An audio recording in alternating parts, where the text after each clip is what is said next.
नमस्कार। आकाशवाणी जयपुर अजमेर से प्रस्तुत हैं प्रादेशिक समाचार।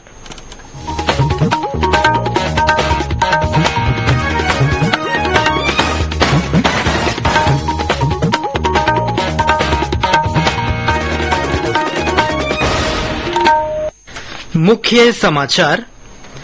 प्रधानमंत्री नरेंद्र मोदी ने इंडोनेशिया के जकार्ता में आसियान भारत शिखर सम्मेलन और पूर्वी एशिया शिखर सम्मेलन में भाग लिया। आतंकवाद के वित्त पोषण और साइबर दुष्प्रचार के खिलाफ सामूहिक लड़ाई का आह्वान किया। श्री कृष्ण जन्माष्टमी का पर्व देश भर में हर्षोल्लास से मनाया जा रहा है। जयपुर के श्री गोविंद देव जी, नाथद्वारा के श्री नाथ जी सहित प्रदेश के मंदिरों में भी हो रहे हैं विभिन्न आयोजन। मुख्यमंत्री अशोक गहलोत ने चित्तौड़गढ़ के नरबदिया में आयोजित कार्यक्रम में प्रदेश के विभिन्न जिलों में 143 करोड़ रुपए के विकास कार्यों का शिलान्यास और लोकार्पण किया। और प्रदेश में ज्यादातर स्थानों पर तापमान में हुई बढ़ोतरी। आज से आगामी 2-3 दिन कोटा, उदयपुर, जयपुर, भरतपुर और अजमेर संभाग के कुछ स्थानों पर हल्की से मध्यम बारिश का पूर्वानुमान।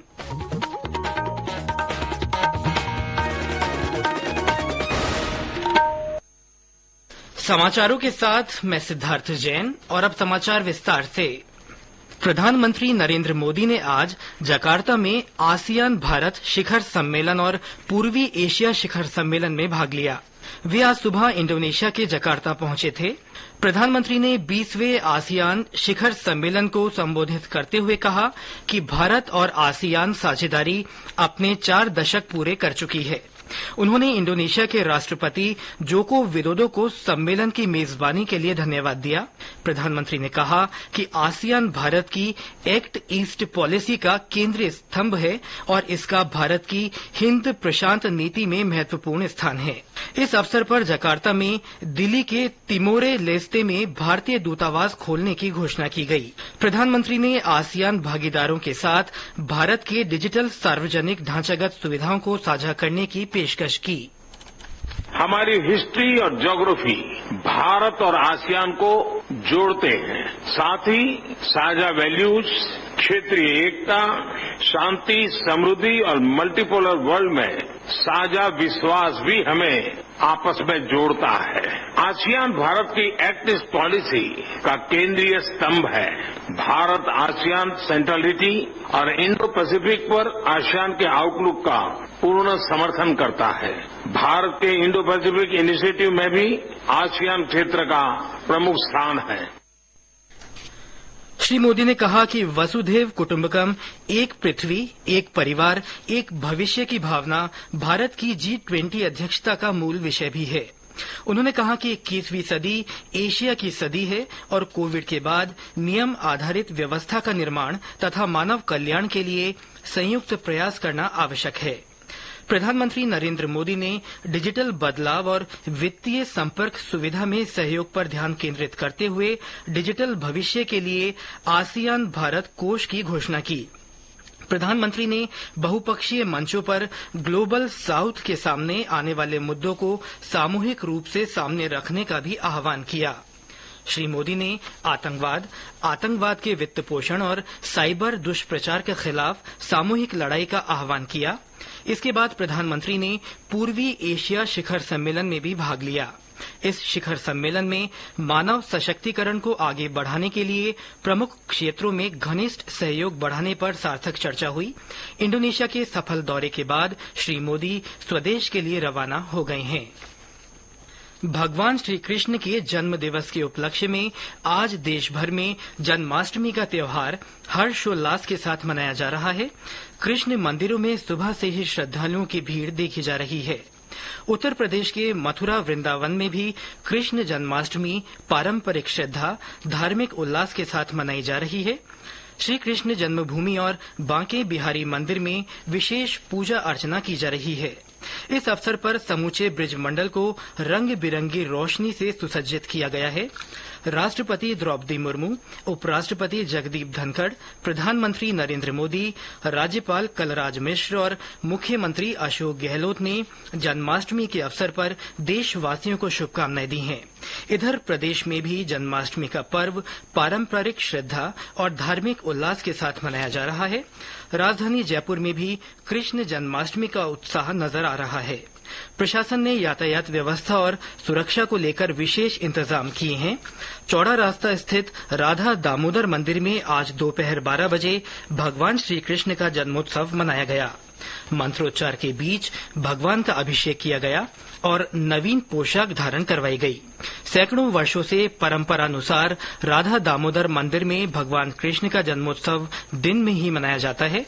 जयपुर के आराध्य गोविंद देव जी मंदिर में कृष्ण जन्मोत्सव की तैयारियां की जा रही हैं। रात्रि 12 बजे भगवान कृष्ण का जन्मोत्सव मनाया जाएगा। वहीं कल दोपहर बाद रथ में बैठाकर श्री गोविंद देव जी को नगर भ्रमण करवाया जाएगा। इसमें भगवान श्री कृष्ण की लीलाओं को दर्शाने वाली झांकियां निकाली जाएंगी। राजसमंद में नाथद्वारा में स्थित श्री नाथ जी मंदिर में जन्माष्टमी का पर्व हर्षोल्लास से मनाया जा रहा है। और ब्यौरा हमारे संवाददाता से। आज सुबह 4:45 पर मंगला पंचामृत स्नान के दर्शन हुए। इस दौरान मंदिर सहित पूरे नगर में वातावरण कष्टमय दिखाई दिया। आज शाम को रिसाला चौक से नगर भ्रमण के लिए शोभा यात्रा शुरू हो चुकी है, जो मंदिर परिक्रमा कर वापस रिसाला चौक पहुंचेगी। शोभा यात्रा में बाल कृष्ण की बाल लीलाओं की जीवंत झांकियों के अलावा मंदिर के बैंड कीर्तनकारों की टोलियां जन्मोत्सव के उत्साह में देखी गयी। रात्रि 8:30 बजे के करीब जागरण के दर्शन खुलेंगे, जो 3 घंटे तक चलेंगे। इसके बाद 12 बजे रिसाला चौक में कान्हा के जन्म की खुशी पर 21 तोपों की सलामी दी जाएगी। इस नजारे को देखने के लिए देश और दुनिया से श्रद्धालु यहां पहुंचते हैं। दिनेश सोत्री, आकाशवाणी समाचार, राजसमंद। झालावाड़ के झालरापाटन के प्रसिद्ध द्वारकाधीश मंदिर में श्री कृष्ण जन्मोत्सव मनाया जा रहा है। वहीं प्रदेश में कुछ स्थानों पर जन्माष्टमी का पर्व बुधवार को मनाया गया। सीकर के खाटू श्याम जी में भी कृष्ण जन्माष्टमी पर्व धूमधाम से मनाया जा रहा है। कोटा में भी जन्माष्टमी की धूम रही। शुद्धाद्वैत प्रथम पीठ श्री मथुराधीश मंदिर, गढ़ पैलेस, ब्रजनाथ जी मंदिर, बड़े महाप्रभु जी मंदिर सहित कई मंदिरों में श्रद्धालुओं की कतारें लगी रहीं। दौसा जिले में स्थित मेहंदीपुर बालाजी में कृष्ण जन्मोत्सव पर राधा कृष्ण मंदिर में भगवान का विशेष अभिषेक किया गया। ये समाचार आकाशवाणी जयपुर अजमेर से प्रसारित किए जा रहे हैं।